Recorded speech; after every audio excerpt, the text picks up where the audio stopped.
नमस्कार। अठन्नी की खुशी यानी जीवन में मिलने वाली छोटी छोटी खुशियाँ।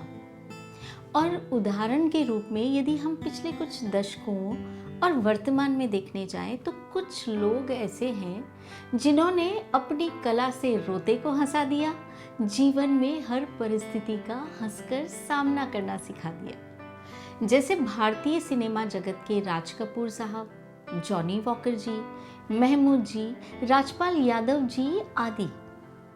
आज इन्हीं में से एक व्यक्तित्व, अभिनेता, निर्माता, निर्देशक राज कपूर साहब के जीवन से हम आपको परिचित करवाएंगे। धन्यवाद। राज कपूर, जिनको इंडियन सिनेमा का शोमैन कहा जाता है, हिंदी सिनेमा के एक जाने माने अभिनेता, निर्माता और निर्देशक थे। उन्होंने अपने जीवन में 3 राष्ट्रीय फिल्म अवार्ड्स और 11 फिल्म फेयर अवार्ड्स जीते हैं। आइए आपको उन्हीं महान शोमैन राज कपूर साहब की जीवन से रूबरू करवाते हैं। राज कपूर का जन्म वर्तमान पाकिस्तान के पेशावर में ढक्की मुनव्वर शाह में एक हिंदू पंजाबी परिवार में हुआ था। राज कपूर के जन्म के समय पेशावर भारत का ही अंग था। राज कपूर के पिता का नाम पृथ्वीराज कपूर और माता का नाम राम सरनी देवी था। राज कपूर के पिता पृथ्वीराज कपूर भी एक महान अभिनेता थे, जिन्हें हिंदी सिनेमा का पितामह कहा जाता है। पृथ्वीराज कपूर से कपूर खानदान की शुरुआत होती है, जो वर्तमान में हिंदी सिनेमा में सबसे बड़ा फिल्मी खानदान है। विभाजन के बाद राज कपूर भारत आ गए और 1930 में देहरादून के कर्नल ब्राउन कैम्ब्रिज स्कूल और सेंट जेवियर्स कॉलेजिएट स्कूल से अपनी प्रारंभिक शिक्षा प्राप्त की। राज कपूर ने बचपन से अपने पिता से पश्तो भाषा सीखी थी। राज कपूर बचपन से ही स्कूल के बाद अपना अधिकतर समय अपने पिता के साथ बिताते थे, जिसमें वो फिल्मों में क्लैपर बॉय या ट्रॉली पुलर का काम किया करते थे। राज कपूर के पिता ने शुरुआत से ही अपने बच्चों को मेहनत का महत्व समझाया था, इसीलिए उनसे फिल्म के क्रू मेंबर की तरह व्यवहार करते थे और उन्हें जीवन की सीख दिया करते थे। वो अपने पिता के साथ पृथ्वी थिएटर में भी काम किया करते थे। इसके साथ ही उन्होंने बॉम्बे टॉकीज की कई फिल्मों के लिए भी बतौर सहायक निर्देशक का काम किया था। पृथ्वीराज कपूर अपने पुत्र राज कपूर को बतौर सहायक की तनख्वाह के रूप में 201 रुपए महीना दिया करते थे। राज कपूर को अपनी पहली फिल्म में लीड रोल मिलने के पीछे एक कहानी है। राज कपूर उन दिनों केदार शर्मा के लिए क्लैपर बॉय का काम किया करते थे और केदार शर्मा विश्वकन्या फिल्म बना रहे थे। शाम को इस फिल्म के एक दृश्य को फिल्माना था, लेकिन राज कपूर को वहां पहुंचने में देरी हो गई। उस समय उनकी आदत थी, वो स्टूडियो में जाते ही पहले शीशे में खुद को देखते थे, फिर बालों को संवारते थे। उस दिन राज कपूर की इस हरकत पर देरी हो जाने की वजह से केदार शर्मा ने गुस्सा होकर उनको थप्पड़ लगा दिया। राज कपूर ने कोई प्रतिक्रिया नहीं दी, एक शब्द भी नहीं बोले। बाद में केदार शर्मा को बहुत बुरा लगा और अगली सुबह वो राज कपूर के पास गए और उन्हें अपनी अगली फिल्म नीलकमल में हीरो का रोल देने का वादा किया। राज कपूर को जब हीरो के रोल का ऑफर दिया गया तो वो खूब रोए थे। जब केदार शर्मा ने उनसे पूछा कि उन्होंने तो थप्पड़ रात को मारा था, वो अभी क्यों रो रहे हैं, तो राज कपूर ने जवाब दिया कि उनको रोना इसलिए आया कि एक डायरेक्टर ने उनको काम दिया, इसलिए दिल भर आया था। राज कपूर ने 1947 में केदार शर्मा की नीलकमल में बतौर हीरो अभिनय किया, जिसमें उन्होंने मधुबाला के साथ काम किया था। इसी साल उन्होंने चितचोर, दिल की रानी और जेल यात्रा में भी अभिनय किया, जिसमें भी उनकी को स्टार मधुबाला ही थी। इसके बाद सन 1948 में उन्होंने अपने खुद के स्टूडियो आरके फिल्म की स्थापना की। उन्होंने पृथ्वी थिएटर से जो कुछ भी सीखा था वो सारा ज्ञान आरके फिल्म के स्टूडियो में लगा दिया था।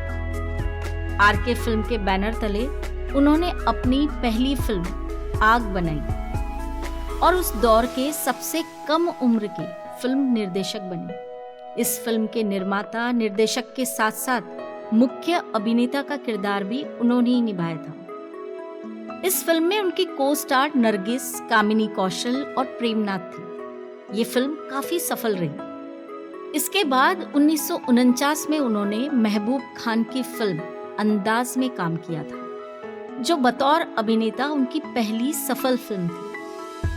इसी साल के अंत में उन्होंने बतौर निर्माता, निर्देशक और अभिनेता के रूप में अपनी पहली सफल फिल्म बरसात रिलीज की। आरके बैनर की अपनी पहली सफल फिल्म बरसात के बाद राज कपूर ने 50 के दशक में कई हिट फिल्में दी। 50 के दशक में उन्होंने आरके बैनर के तले फिल्म आवारा बनाई। आवारा फिल्म के लिए निर्माता और निर्देशक दोनों का ही काम राज कपूर ने किया। इस फिल्म में पहली बार असली बाप बेटे की जोड़ी के रूप में पृथ्वीराज कपूर और राज कपूर नजर आए। उनके पिता के अलावा इस फिल्म में बाल कलाकार के रूप में उनके छोटे भाई शशि कपूर ने भी काम किया था। आवारा फिल्म ने राज कपूर को न केवल भारत बल्कि पूरे विश्व में स्टार बना दिया। रूस, टर्की, अफगानिस्तान और चीन में लोगों की जुबान पर आवारा हूं गाना छा गया। उस समय से रूस के लोग भारत में दो ही व्यक्तियों के नाम जानते थे, पहले पंडित जवाहरलाल नेहरू और दूसरे राज कपूर। इस फिल्म की सफलता के बाद जब उन्होंने विदेश का दौरा किया तो लाखों लोगों की भीड़ उनको देखने के लिए जमा हो गई और मुकेश द्वारा गाए गाने आवारा हूं को गाने लगे। इस तरह आवारा फिल्म उस समय की सबसे सफल फिल्मों में एक गिनी जाने लगी। 1955 में राज कपूर एक और हिट फिल्म श्री 420 लेकर आए, जिसमें उन्होंने भारतीय चार्ली चैपलिन की छवि को हिंदी सिनेमा पर उतारा। इस फिल्म के मुकेश द्वारा गाए जाने वाला गीत मेरा जूता है जापानी स्वतंत्र भारत के लिए एक देशभक्ति गीत के रूप में उभरा। 1956 में राज कपूर ने सामाजिक सरोकार पर आधारित फिल्म जागते रहो बनाई। इस फिल्म की शूटिंग केवल रात को ही हुई थी और पूरी फिल्म में राज कपूर कुछ नहीं बोलकर भी कई बातें कह जाते हैं। 50 के दशक में राज कपूर के अन्य प्रसिद्ध फिल्में चोरी चोरी, फिर सुबह होगी, अब दिल्ली दूर नहीं, दो उस्ताद, अनाड़ी जैसी फिल्में थी, जिसमें अधिकतर फिल्मों में सामाजिक संदेश छुपा हुआ था। 60 के दशक में राज कपूर ने पहली सुपरहिट फिल्म जिस देश में गंगा बहती है बनाई, जिसमें वो एक भले आदमी का किरदार निभाते हैं जो डाकुओं के बीच फंस जाता है। इस फिल्म में पद्मिनी और प्राण उनके सह कलाकार थे। इस फिल्म में मुकेश द्वारा गाए गए सभी गाने सुपरहिट हुए और लोगों की जुबान पर छा गए। इस फिल्म ने कई फिल्म फेयर अवार्ड भी जीते थे, क्योंकि ये फिल्म भी एक सामाजिक संदेश पर आधारित थी, जिसमें राज कपूर डाकुओं का हृदय परिवर्तन करने में सफल हो जाते हैं। 1970 में राज कपूर ने अपने जीवन की सबसे प्रिय फिल्म मेरा नाम जोकर बनाई, जिसमें भी राज कपूर स्वयं निर्माता और निर्देशक थे। इस फिल्म को बनाने में राज कपूर को 6 साल लग गए थे। इस फिल्म में उन्होंने अपने पुत्र ऋषि कपूर को भी बाल कलाकार के तौर पर काम दिया था, जिन्होंने इस फिल्म में राज कपूर के बचपन का किरदार अदा किया था।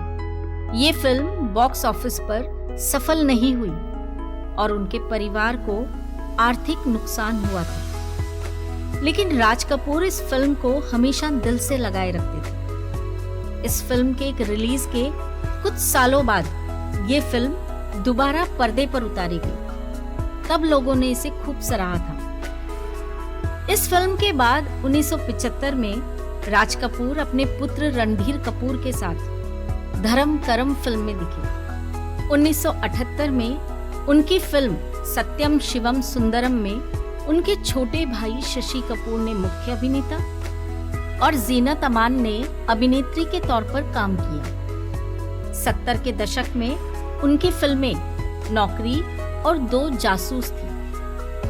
उनका अंतिम एक्टिंग रोल 1984 में ब्रिटिश टीवी फिल्म किम में था, जिसमें वो कैमियो अपीयरेंस में नजर आए थे। 1988 में उन्होंने अपनी मौत से पहले हिना फिल्म को शुरू कर दिया था, जिसमें उनके पुत्र ऋषि कपूर और पाकिस्तानी अभिनेत्री जेबा बख्तियार मुख्य कलाकार थे। अपने पिता की मौत के बाद रणधीर कपूर ने इस फिल्म को पूरा किया और 1991 में इस फिल्म को रिलीज किया गया।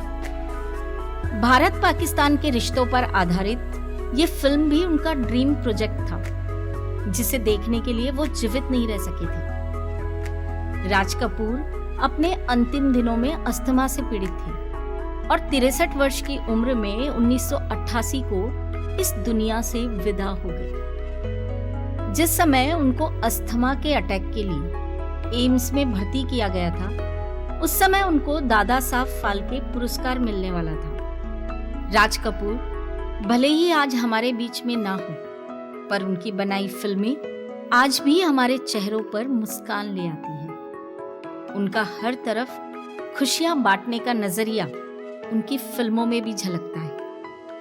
हमें उनके जीवन से प्रेरणा लेनी चाहिए और अपने जीवन में आने वाली छोटी छोटी खुशियों का आनंद लेना चाहिए।